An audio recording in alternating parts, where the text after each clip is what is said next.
सड़क गायब, बिजली गायब,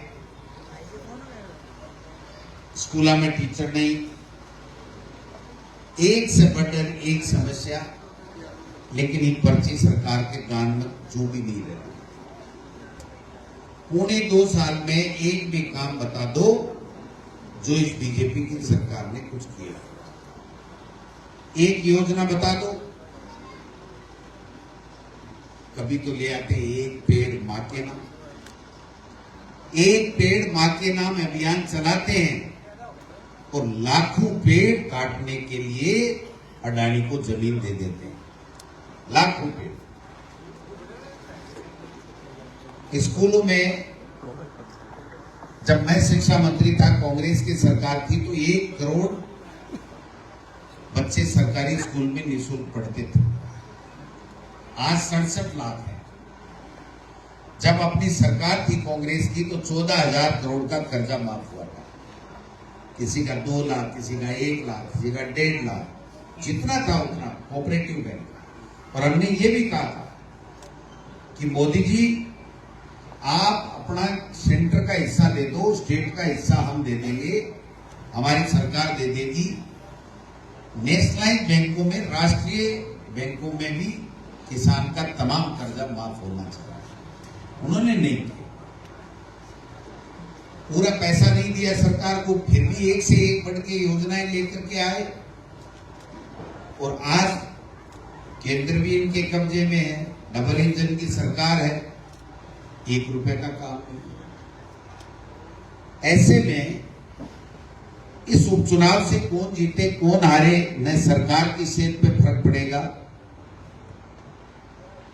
न कोई दूसरी बात होगी। लेकिन एक बात जरूर होगी, अगर यहां से आप सबके आशीर्वाद से आप कांग्रेस को जिताते हो तो ये सरकार की नाक में नकेल लग जाएगी। उसको मजबूर होकर के आपके काम करने पड़ेंगे। आपके अगर यूं ही जीत गए, कुछ काम ही नहीं किया, पर्चियों से मुख्यमंत्री बना दिए, नॉन परफॉर्मेंस वाले मंत्री बना दिए, और उसके बाद में अगर जीत गए तो फिर लोग काम क्यों करेंगे? ये भी काम नहीं करेगी। उसको तो एक डमी उम्मीदवार लाना है, पैसे खर्च करने हैं, कहीं न कहीं से निर्दलीय उतरवाना है। वोट आपके कांग्रेस के कट गए, बीजेपी जीत गई, अब उनका तो काम हो गया।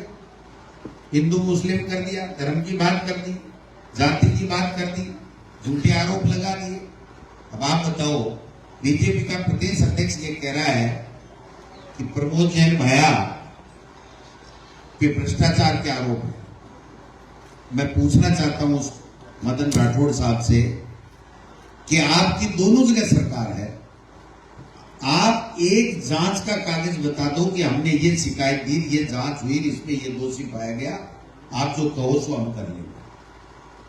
किसी पे आरोप लगाना, पहले कहते थे मगरमच्छ पकड़ेंगे, मगरमच्छ पकड़ेंगे, रीड पेपर वालों को पकड़ेंगे, और बार बार मेरी तरफ इशारा करते थे। मैं इनका काका जी यही खड़ा हूं। पकड़ा क्या? मैंने राजस्थान की विधानसभा में मुख्यमंत्री जी को कहा था कि आप मगरमच्छ नहीं पकड़ पाए, नहीं पकड़ पाओगे जो इशारा कर रहे हो, लेकिन आप माल खा खा के मगरमच्छ हो गए हो। जब हमारी सरकार आएगी ना तो खाल की चाय भी करेंगे, हो सकता है जेल भी जाना पड़े आप में से किसी को। तो आपकी हिम्मत है, हमने कोई गड़बड़ की है तो खुला चैलेंज है आपको कि आप जो मर्जी है जिस एजेंसी से जांच कराओ और जो दोषी है उसको सलाखों में डालो। झूठे आरोप लगाना, अनर्गल आरोप लगाना, ये यहां अलग ही माहौल बना रखा है। एक व्यक्ति ये कह रहा है कि छबड़ा में लड़ूं तो मैं लड़ूं, देवली उनियारा में लड़ूं तो मैं लड़ूं, अंता में लड़ूं तो मैं लड़ूं। और जब तक बीजेपी और कांग्रेस मेरे को विधायक नहीं बनाते तब तक इनको चुनाव नहीं लड़ने दूंगा। सुना कभी ऐसा लोकतंत्र में हुआ? कभी होता है? कभी और जब बीजेपी जीत जाती है उसके वोट काटने से कांग्रेस हार जाती है तो बीजेपी के विधायक को जाके माला पहनाते हैं। ये टेमली उनियारा में भी हुआ, दूसरी जगह भी हुआ। तो फिर कहते हैं आना चुनाव में। अरे भाई, लोकतंत्र में सबको अधिकार है, सभी आएंगे सभी जाएंगे, ये किसी की जागीर तो है नहीं। हम हमारी बात कहेंगे, आप अपनी बात कहो, बीजेपी अपनी बात कहेगी, जनता का आशीर्वाद जिसका होगा वो चुन करके जाएगा। और ऐसी धमकियों से कौन डरने वाला है भाई साहब? ऐसे तो कोई कह देगा, फिर कहां लोकतंत्र रहा, कहां प्रजातंत्र रहा, कहां कानून का राज रहा? फिर तो गुंडों का राज हो जाएगा। जो मर्जी आई जिसको बाहर निकलने देंगे, मर्जी नहीं आई उसको नहीं निकलने देंगे। इसलिए मैं आपसे अपील करने आया हूं, इस चुनाव में ये फैसला होना है कि ये सरकार आगे काम करे या ना करे आपके लिए। अगर बीजेपी जीत गई तो फिर काम नहीं करेगी, कांग्रेस जीत गई तो इनको एक झटका लगेगा, वो काम करेंगे। प्रमोद जैन भाया, आप जानते हो, धार्मिक आदमी है, सबके साथ रहता है, सबकी मदद करता है, हर गरीब की मदद करता है, शादी ब्याह हर तरीके से बीमार की मदद करता है। हाँ, ये बात हो सकती है कि पिछली साल सरकार थी, वो मंत्री थे, आपकी कोई न कोई बात उन तक नहीं पहुंची होगी, वो आपकी समस्या के समय आपके साथ नहीं आ पाए होंगे, कोई न कोई कमी कहीं न कहीं रही है, तभी तो चुनाव हारे। वरना इतना काम करने के बाद में सरकार ने काम किया, प्रमोद जैन भाई ने काम किया, फिर चुनाव क्यों हार गए? इसलिए मैं तो आपसे ये आग्रह करना चाहता हूं, ये रंधावा साहब हमारे प्रभारी हैं, पंजाब के उप मुख्यमंत्री रहे हैं, आने वाले समय में मुख्यमंत्री बनेंगे आप सबकी कृपा से। मैं आपसे हाथ जोड़ के निवेदन करने आया हूं। मैं भी 6 साल, पौने 6 साल हो गए प्रदेश कांग्रेस कमेटी का अध्यक्ष हूं, पहली बार आपके बीच में आया हूं। आप मेरे को सुनते भी हैं, बिल्कुल स्पष्ट बात करता हूं, चाहे कोई लाड़सा भी नहीं हो, कोई मैं मेरी बात कहता हूं, मेरी पार्टी की बात करता हूं, किसी दूसरे की बेवजह आलोचना भी नहीं करता। लेकिन ये बात जरूर बतानी पड़ती है कि उनकी मंशा ठीक नहीं है। बीजेपी के इशारे के ऊपर जो लोग चुनाव बिगाड़ करके कांग्रेस को हरा करके अपना उल्लू सीधा करना चाहते हैं, ऐसे लोगों से आपको सावधान रहने की आवश्यकता है। और आप लोग मदद करो, कांग्रेस को मजबूत करो। राहुल गांधी जी खड़ के साथ किस तरीके से लोकसभा में, विधानसभा में पैदल यात्राएं कितना कर रहे हैं? वो इसलिए कर रहे हैं कि जनता की आवाज ईश्वर की आवाज होती है, मालिक की आवाज होती है, और उस आवाज को कोई भी सरकार, दिल्ली की हो चाहे स्टेट की हो, उसको सुनना चाहिए, लोगों के काम करने चाहिए। मैं मेरे कार्यकर्ता जो साथ में घूम रहे हैं इनसे भी कहना चाहता हूं, मीडिया के माध्यम से तमाम लोगों से कहना चाहता हूं, प्रदेश कांग्रेस कमेटी के अध्यक्ष के नाते, कि केवल फोटो खिंचाने से वोट नहीं मिलेंगे। आपको जनता के बीच में जाकर के कहना पड़ेगा कि कोई कमी रहेगी तो आप दोबारा कमी नहीं आने देंगे, कोई गलती होगी तो दोबारा गलती नहीं आने देंगे, आपके सुख दुख में भागीदार बनेंगे और आपके बीच में रह करके आपका मान और सम्मान बढ़ाएंगे, आपका आशीर्वाद लेकर के आप लोगों की सेवा करेंगे। ये बात अगर ये जो आप बैठे हो मतदाता यहाँ के, अगर उनके दिल में ये बात हमने पहुंचाने का काम कर दिया तो प्रमोद जैन भाई और कांग्रेस पार्टी को कोई रोक नहीं सकता, 100% जीतेगा। और अगर हमारे साथ फोटो ही खिंचवाते घूमते रहे तो भाई साहब फिर तो निर्णय आपकी जय नहीं होगी, फिर निर्णय जनता की होगी। जनता कांग्रेस को देगी तो आपको शरण नहीं मिलने वाला। इसलिए जनता के बीच में जाकर के साथ साथ घूमने से कोई फायदा नहीं है। किसी के घर में जाइए, माता जी को प्रणाम कीजिए, चाय पीजिए, ठंडा पानी पीजिए, उनकी समस्या पूछिए, उनके कोई वाजिब बात है तो आप हम तक पहुंचाइए, प्रमोद जैन भाई तक पहुंचाइए।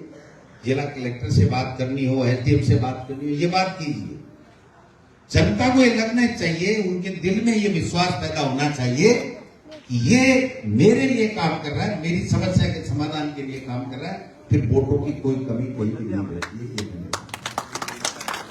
मैं एक किसान परिवार से आता हूं, मेरे पिताजी टीचर थे, मुझे पढ़ाया। लक्ष्मणगढ़ की जनता ने 2005 में प्रधान बना दिया। 5 साल नहीं हुए उससे पहले जनरल सीट हो गई, ऐसी की थी, मैं एमएलए बन गया। केवल 34 वोटों से एमएलए बना था। 32,500 ही वोट आए थे। लोगों ने कहा एक बार हो गया, दोबारा कभी नहीं होगा। दूसरी बार सुभाष जी महरिया साहब आ गए, केंद्र के मंत्री, पैसे वाला तकड़ा, राजा के बराबर उसके दादा की वोट वो लगती थी, कुर्सी लगती तो टैक्स लेने के लिए थी कि टैक्स उगा के गांव से लाके देते, लेकिन लगती थी। राजा के बराबर कुर्सी लगना कोई छोटी बात थोड़ी, उस टाइम एक जाट की कुर्सी राजा के बराबर लगती थी। वो आगे लोगों ने कहा पता नहीं क्या होगा, 11,000 से ज्यादा मतों से लक्ष्मणगढ़ की जनता ने जिताया। तीसरी बार सबने एक करके वसुंधरा जी ने कहा कि इसने विधानसभा में बहुत तंग किया हमको। डूडी साहब नेता प्रतिपक्ष थे, मैं सचेतक था, तो इन्होंने कहा अब की बार ढोटा हजरा नहीं आना चाहिए।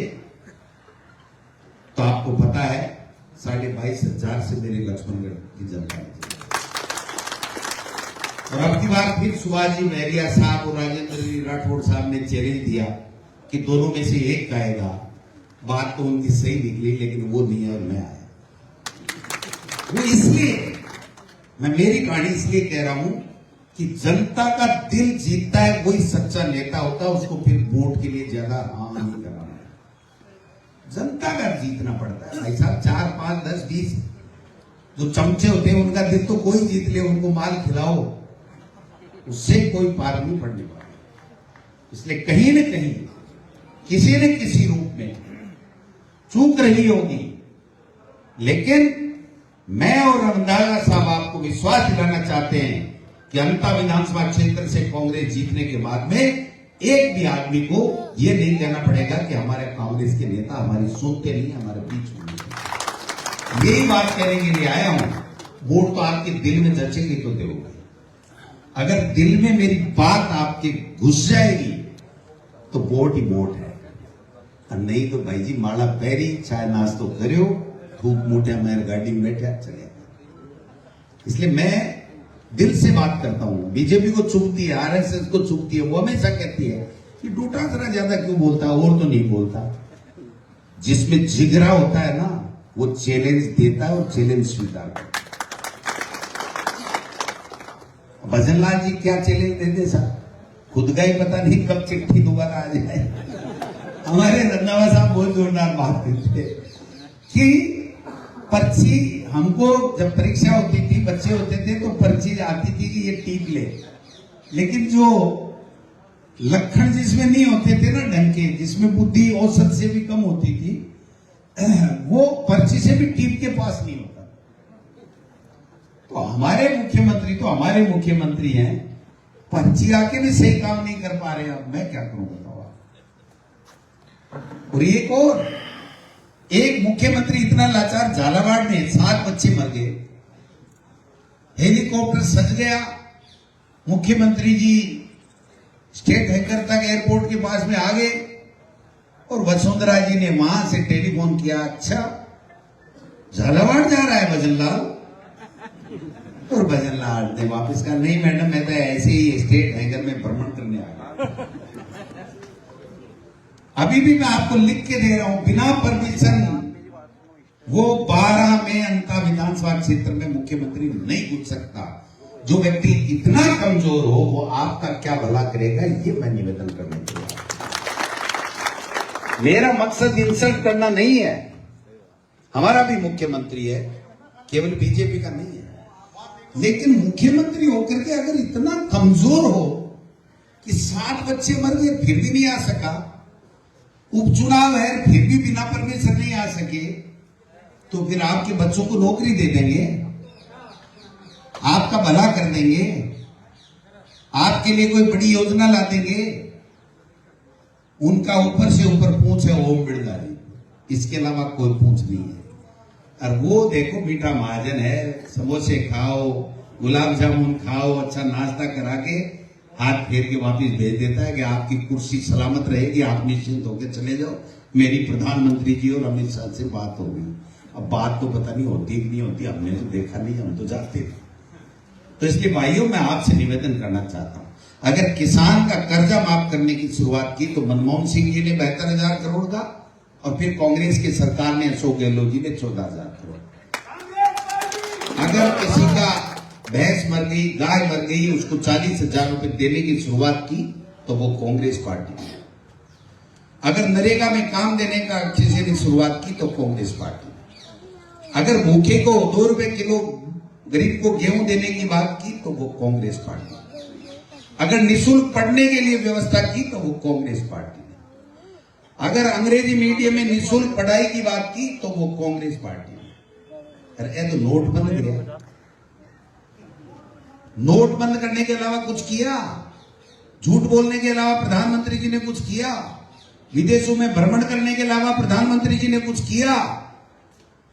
ईडी इनकम टैक्स विपक्ष के लोगों पे भेजने के अलावा अमित शाह ने कुछ किया? मेरी भी आई थी, मैंने ब्लैक कॉफी पिला करके रवाना कर दिया। मैंने कहा दूध क्यों खराब करूं? मैंने कहा साहब ब्लैक कॉफी अच्छी होती है, दूध वाली खराब होती है। कहा ब्लैक ही ले आओ। मैंने सोचा 1 किलो दूध तो बचा। फिर उसमें अपना क्या सीन था, आए चले गए। मैंने पूछा भाई क्या समाचार है? बोले साहब आप ज्यादा बोलते हो आरएसएस के खिलाफ। मैंने कहा जब तक जान है, जब तक शरीर में श्वास है, तब तक मेरी आइडियोलॉजी है कि मैं आरएसएस को एक्सपोज करता रहूंगा, उनकी गलत विचारधारा को एक्सपोज करता रहूंगा। अगर इस हिम्मत वाले आदमी का आप चाहते हो इसका भी थोड़ा नाम ठीक ठाक हो जाए, एमपी में 11 आ गई, फिर उपचुनाव में हम हार गए, और अगर ये और कहीं दिक्कत हो गई तो फिर अकेले अंता में ही दिक्कत नहीं होगी, मेरे भी दिक्कत होगी भाई साहब। इसलिए आप सब लोग समझो कि कांग्रेस पार्टी मजबूत होती है तो प्रजातंत्र मजबूत होता है, संविधान मजबूत होता है, और 36 कौम के लोग का कल्याण होता है। और बीजेपी आएगी तो केवल हिंदू मुस्लिम लड़ो भिड़ो, यार 14 ग्रुप हो गए यहाँ पे। गजेंद्र जी का अलग है, वसुंधरा जी का अलग है, राजेंद्र राठौड़ हरेवे का भी अलग है, भजनलाल जी का अलग ही चल रहा है, भजनलाल जी के और कोई 1-2 है उनका और ही अलग चल रहा है, किरोड़ी जी का अलग ही चल रहा है। लोग कह रहे दूसरे जी का भी ग्रुप हो गया क्या? या एक साथ ही चल रहा है? आप लोग समझो कितने ग्रुप हो गए, कौन काम करेगा? इसलिए आप सब लोगों से अपील करने के लिए आया हूं। ज्यादा नहीं कहना चाहता, लेकिन बिल्कुल नहीं बोलूं तो भी लोग कह देंगे डर गया।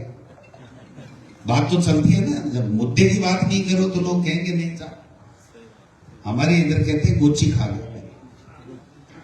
तो आप सब लोगों से इतना ही निवेदन है कि आप लोग इस चुनाव में मेरे और रंधावा साहब के निवेदन के ऊपर आप लोग प्रमोद जैन भाया को 11 तारीख को कांग्रेस के हाथ के निशान के आगे नीला बटन दबा करके इस बीजेपी का मोरिया बुला दो, ये निवेदन करने के लिए। मोरिया नाम से कम क्या मजा लगी भाई जी?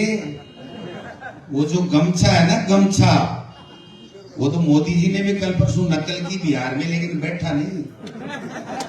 हाँ, ऐसे घूम गए, ऐसे ऐसे जैसे हाथ टूटा हुआ हो वैसे घूम गए। तो इसलिए मैं आपसे इतना ही निवेदन कर रहा हूं, जितने भी कार्यकर्ता यहाँ पर अंता विधानसभा क्षेत्र के अलावा, वोटर के अलावा है, उनसे तो मेरा आग्रह है कि घर घर जाएं, लोगों को समझाएं, लोगों के हाथ जोड़ करके उनसे विनती करें। और जो अंता विधानसभा क्षेत्र के लोग हैं उनसे आग्रह करूंगा कि आशीर्वाद देकर के आप इस चुनाव में, उपचुनाव में कांग्रेस को जिताएं और बीजेपी की नाक में नकेल डालने का काम करें सरकार के, जिससे आपके काम हो सके। मैं रंधावा साहब से आग्रह करूंगा कि वो बेनीवाल साहब, ये वो एमपी है बाड़मेर के, आपने देखा होगा उम्मीदवार राम बेनीवाल, जो बाड़मेर पाकिस्तान के बॉर्डर के ऊपर, दोनों बॉर्डर हैं साहब, ये हमारे राजस्थान का बॉर्डर पाकिस्तान का, और रंधावा साहब हमारे पंजाब में बॉर्डर। अब बॉर्डर की आवाज अंता तक आ गई तो मैं पूरा विश्वास है मुझे कि आप सब आशीर्वाद देकर के कांग्रेस को 11 तारीख को जिताएंगे। उम्मीद है राम जी बेनीवाल जी।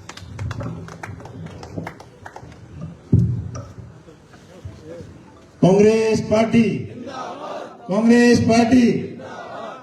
आज आता उपचुनाव के अंदर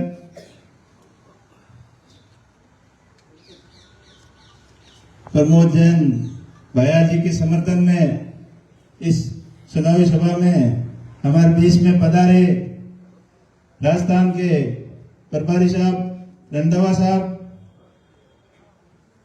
और हमारे राजस्थान कांग्रेस पार्टी के प्रदेश अध्यक्ष गोविंद सिंह जी डोटासरा साहब और सम्मानित मंच। आज जो ये चुनाव उपचुनाव होने जा रहा है, ये बहुत ही खास चुनाव है और आपके अभी डोटासरा जी ने सारी बातें जो बताई उसको एकदम मन के अंदर रखकर पूरे जी जान से ताकत से लग जाना है और प्रमोद जैन भैया जी को भारी मतों से चुनाव जिताना है। घर घर तक, डाणी डाणी तक, बूथ बूथ तक जाकर कांग्रेस की रीति नीति एक एक कार्यकर्ता को समझाना है। वैसे तो भैया से आप लोग सब परिचित हो, ये कोई आपके नया नाम नहीं है। आपके दिलों के अंदर राज करने वाले भैया साहब जो हमेशा आम आदमी के जरूरतमंद के सेवा के लिए तत्पर तैयार रहते हैं, चाहे हॉस्पिटल का काम हो, चाहे सार्वजनिक काम हो, चाहे सामाजिक काम हो, हर जगह ये आगे बढ़कर आपकी सेवा के लिए तत्पर रहते हैं। मैं अभी आ रहा था कोटा से, तो मेरे साथ में चौधरी साहब आ रहे थे, तो उन्होंने बहुत सारी बातें बताई यशवंत जी ने कि भैया साहब किस प्रकार लोगों के दिल के अंदर भाए हुए हैं और हमेशा आपकी चिंता रहती है, चाहे हॉस्पिटल के अंदर सेवा का काम हो, चाहे शिक्षा का काम हो, चाहे गांव-गांव तक सड़कें बनाने का काम हो और आपके सिंचाई के लिए डैम का प्रोजेक्ट भी रहे तो भैया साहब लेके आए हैं। तो हमेशा आपके छत्तीसगढ़ के लोगों की ध्यान रखने वाले और हमेशा आपके क्षेत्र ही नहीं पूरे राजस्थान के डेवलपमेंट की इनको चिंता रहती है। तो आप ज्यादा से ज्यादा मतों से इनको विजयी बनाएं और जो वर्तमान डबल इंजन वाली सरकार जो बड़ी बड़ी बातें करती है, बड़े बड़े वादे करती है, खोखले वादे, तो उनको सबक सिखाने का टाइम है। अभी डोटासरा जी बता रहे थे कि हार जीत से कोई बड़ा फर्क नहीं पड़ने वाला, लेकिन आगे जो बची हुए टाइम है उसमें बीजेपी को चिताने का टाइम आ गया है कि आप ठीक ढंग से आगे नहीं चलोगे तो जनता एकदम आपका इलाज करने के लिए तैयार बैठी है। तो बचे हुए टाइम के लिए आपका काम करेंगे, खाली हवा हवाई बातें नहीं करेंगे। अभी दीपावली के दिन इन्होंने एक ऐसा आदेश निकाला कि नरेगा जो आम जन के लिए कल्याणकारी योजना थी और हमारे पश्चिमी राजस्थान के अंदर टांकों के माध्यम से पीने के लिए पानी के लिए उनको जीवन रेखा साबित हुई और घर घर जाने के लिए कच्चे ग्रेवल रोडों के काम थे, उनके लिए दीपावली के दिन एक आदेश निकाला कि टांके नहीं बनेंगे। और फिर जबरदस्त विरोध हुआ तो मुख्यमंत्री जी दिल्ली जाके वापस मंत्री जी से बोल रहे हैं कि वो टांका की योजना वापस शुरू करो, लेकिन उनके मन में ये बिल्कुल कतई नहीं है, जन सेवा की बात बिल्कुल नहीं है कि नरेगा के अंदर जो काम हो रहे हैं आम लोगों को फायदा हो रहा है उस योजना को बंद कैसे करें। एकदम से बंद नहीं करना चाहते, लेकिन धीरे धीरे टुकड़ों के अंदर उनको योजना का गला घोट दें ताकि ये जन कल्याणकारी योजना जो यूपीए मनमोहन सिंह जी की सरकार ने शुरू की थी वो बंद कैसे हो, हमेशा उनका यही सोचना रहता है। और भी जो विकास की बातें करते हैं, अभी राजनीतिक राजस्थान के नाम से बड़े बड़े वादे हुए, हजारों करोड़ों के एमयू की घोषणा हुई, लेकिन धरातल के ऊपर कोई काम नहीं आया। इनकी खाली हवा हवाई और खोखली बातों का करारा जवाब देने का समय आ गया है और आप सभी इकट्ठित होकर मजबूती से इस चुनाव के अंदर आने वाली 11 तारीख को एक एक कार्यकर्ता को बूथ तक लाकर प्रमोद जैन जी भैया के पक्ष में वोट दिलाकर अब कांग्रेस पार्टी को मजबूत करना है और जो कांग्रेस की रीति नीति विचारधारा उनको मजबूत करना है। ये हमेशा भाषणों के अंदर कह रहे हैं कि 70 साल में क्या किया।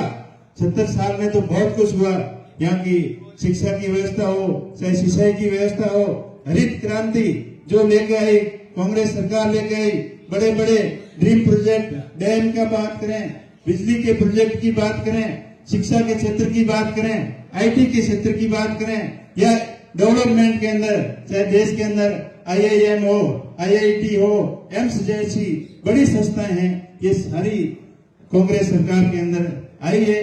जो जिन परिस्थितियों के अंदर देश गुजरा था उसको आगे लाने के लिए, डेवलपमेंट करने के लिए जो कांग्रेस की कल्याणकारी योजना थी, उसकी वजह से हम आज इस बदौलत खड़े हैं। ना कि 10 साल के अंदर जो झूठ बोले जा रहे हैं, खाली खोखली बातें की जा रही है, उससे देश का विकास नहीं होता।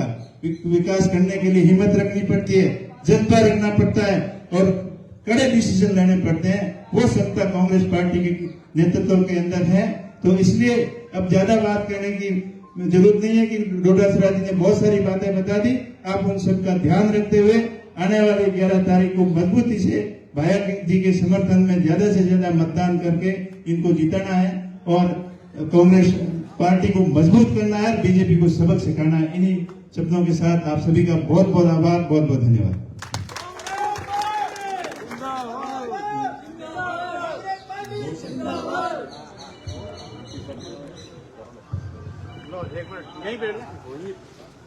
इसी के साथ हमारे मेहमान यहाँ पर आपके बीच में पधारे, उसका तो मैं आप लोगों की ओर से हृदय से आभार व्यक्त करता हूँ और आप सब लोग यहाँ